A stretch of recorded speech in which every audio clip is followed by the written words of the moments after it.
पृथ्वी से 9 billion light years दूर एक ऐसा पावरफुल बॉम्ब टिक कर रहा है जिसके फटते ही सूरज में हो रहे न्यूक्लियर फ्यूजन रिएक्शंस तक रुक जाएंगे। और सबसे बड़ी बात, पूरे यूनिवर्स में मौजूद सारे एटम्स के बीच के बॉन्ड्स ब्रेक हो जाएंगे और पलक झपकाते ही सभी सेलेस्टियल ऑब्जेक्ट्स नष्टानाबूद हो जाएंगे। And I am not even kidding, recently astronomers को एक ऐसे सुपरमैसिव ब्लैक होल्स की जोड़ी मिली है जो 99% एक दूसरे से करीब आ चुके हैं और बहुत ही जल्दी आपस में टकराने वाले हैं। और अगर ये दोनों सुपरमैसिव ब्लैक होल्स आपस में टकराते हैं तो उस कोलिजन से इतनी एनर्जी निकलेगी कि यूनिवर्स का स्पेस टाइम फैब्रिक बुरी तरीके से डेवस्टेट हो सकता है। क्योंकि जब भी कोई दो ब्लैक होल्स आपस में टकराते हैं तो उस कोलिजन से सन के मुकाबले millions and billions of times ज्यादा एनर्जी ग्रेविटेशनल वेव के रूप में यूनिवर्स के चारों दिशाओं में फेंकी जाती है। And now just imagine, recently मिले हुए ब्लैक होल्स तो सन के मास से 150 मिलियन टाइम्स ज्यादा बड़े, तो इनके कोलिजन का अंजाम क्या हो सकता है? क्या इस कोलिजन से निकला हुआ एनर्जी अर्थ तक भी पहुंच पाएगा? Well,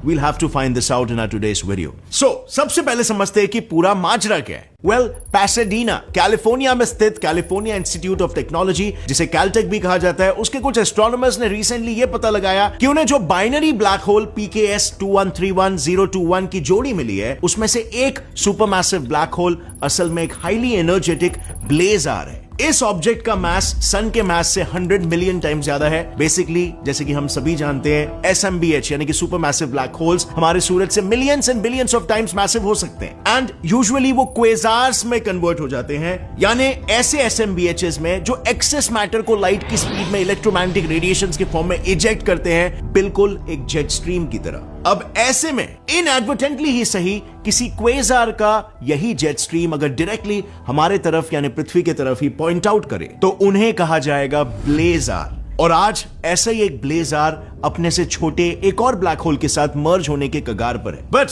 late me tell you, ये यूनिवर्स का कोई पहला बाइनरी ब्लैक होल कोलिजन नहीं है। ऐसा ही इवेंट पहले भी हमसे 3.5 बिलियन लाइट ईयर्स दूर OJ 287 गैलेक्सी में देखा गया था। दरअसल ये गैलेक्सी एटलीस्ट दो विशालकाय क्लोजली ऑर्बिटिंग SMBHs को होस्ट करती है। एक 18 बिलियन सोलर मैसेज जितना भारी क्वेज़ार और दूसरा उससे कई गुना ज्यादा छोटा एक सिंपल सा SMBH weighing just around 150 million solar message. अब वैसे तो इन दोनों के भी मूवमेंट्स को हमारे एस्ट्रोनॉमर्स करीब 3 से 4 दशकों से स्टडी करते आ रहे हैं, बट हमें बहुत समय तक सिर्फ इतना ही पता था कि इस सिस्टम का एक छोटा वाला ब्लैक होल बड़े ब्लैक होल का एक चक्कर करीब 12 साल में एक बार काटता है। इस 12 साल के ऑर्बिट में छोटा ब्लैक होल बड़े वाले के एक्रीशन डिस्क से 2 बार टकराते हुए गुजरता है, creating 2 expanding bubbles of hot gases in a flash. और नतीजा, इस दौरान उसकी ब्राइटनेस हमारे पूरे मिल्की वे की कंबाइंड ब्राइटनेस से भी 4 गुना ज्यादा बढ़ जाती है। और इन्हीं फ्लैशेस को डिटेक्ट करके एस्ट्रोनॉमर्स बाइनरी सिस्टम का ऑर्बिट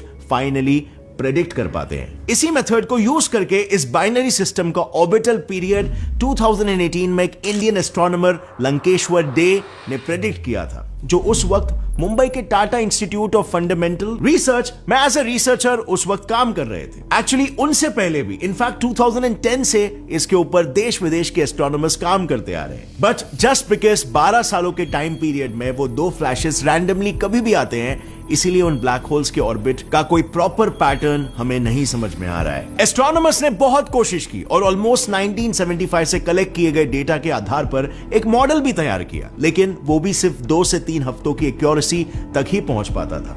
मीनिंग, उन्होंने जब दिसंबर 2015 वाले पहले फ्लैश की प्रेडिक्शन की थी, तब उन्होंने सिर्फ मंथ और ईयर बताया था, नॉट द एक्चुअल डेट। लेकिन फाइनली 2018 में लंकेश्वर डे ने अपनी इंडिपेंडेंट रिसर्च पर एक ऐसा मॉडल बनाया जिसने साल के साथ साथ एग्जैक्ट डेट भी दुनिया के सामने पेश किया, और वो डेट था 31 जुलाई 2019।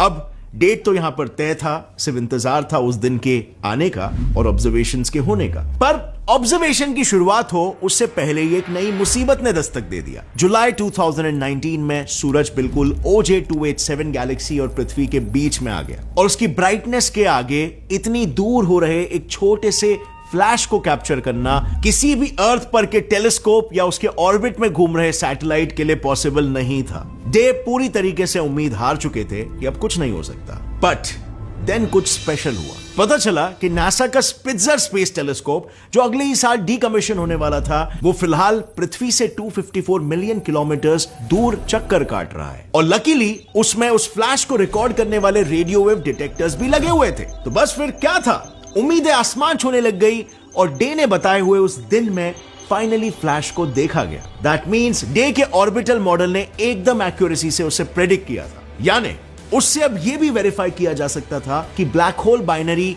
PKS 21311021 भी कोलिशन के रास्ते पर है या फिर बस ये एक इल्यूजन है।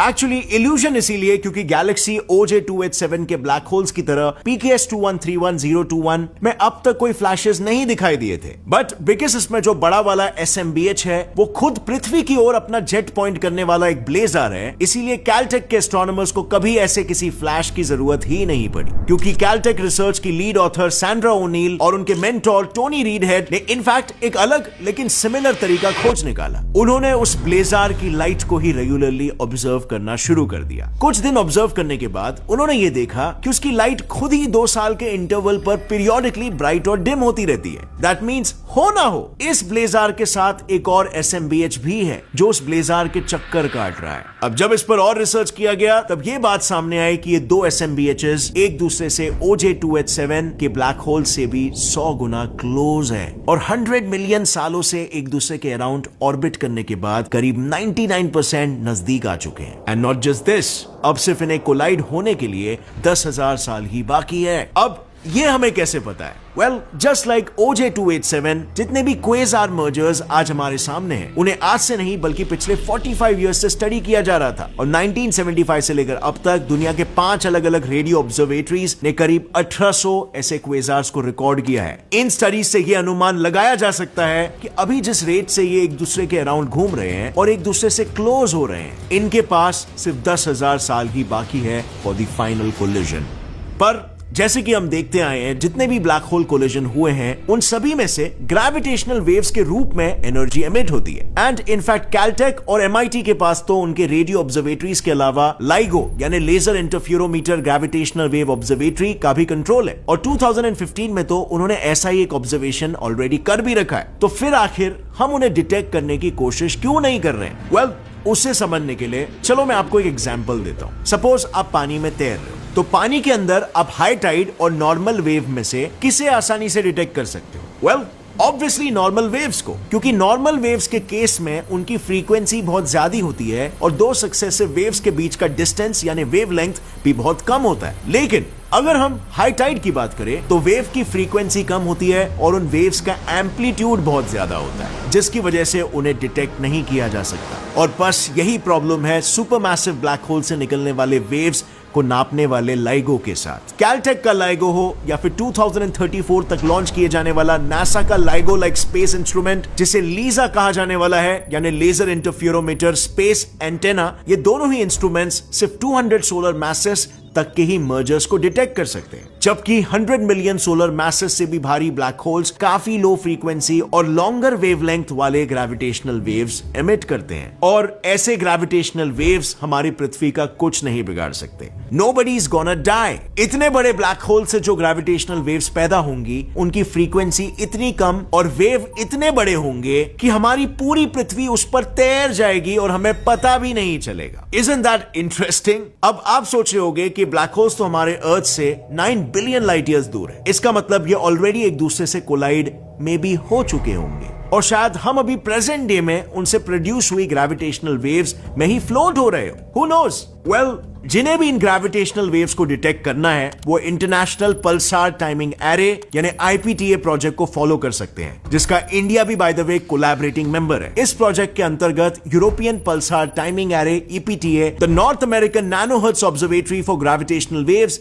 NANOGRAV, the Indian pulsar timing array project INPTA और the Parkes pulsar timing array, ये चारों ऑब्जर्वेटरीज किसी लाइट हाउस की लाइट की तरह तेजी से घूमते 100 मिलीसेकेंड पल्सार्स को यूज करने वाले हैं to detect low frequency gravitational waves. इनका लॉजिक एकदम सिंपल है। मिलीसेकेंड्स पल्सार्स बेसिकली 10 मिलीसेकेंड से भी कम समय में अपना एक पूरा रोटेशन पूरा करने वाले न्यूट्रॉन स्टार्स होते हैं। जिनकी लाइट हाउस जैसी लाइट पल्स किसी एटॉमिक क्लॉक से भी ज्यादा एक्यूरेटली ब्लिंक होती है। अब ऐसे में अगर कोई छोटी सी भी ग्रेविटेशनल वेव हमारी पृथ्वी और उस पल्सार के बीच से पास हुई तो स्पेस टाइम फैब्रिक बेंड हो जाएगा और उस कर्व्ड पाथ की वजह से उस पल्सार की लाइट को हम तक पहुंचने में डिले हो जाएगा। But there is a catch. Even though pulsars timing के मामले में काफी प्रिसाइज होते हैं, लेकिन असल में वो खुद ही अनस्टेबल ऑब्जेक्ट्स हैं। सो आपको क्या लगता है आईपीटीए प्रोजेक्ट इस प्रॉब्लम को कैसे टैकल करने वाला है? वेल, अपने आंसर को नीचे कमेंट्स में शेयर करना। अगर मुझे वो आंसर सही लगा या लॉजिकल लगा तो मैं उसे पिन कर दूंगा। See you next time friends, till then as always stay curious and keep learning. Jai Hind.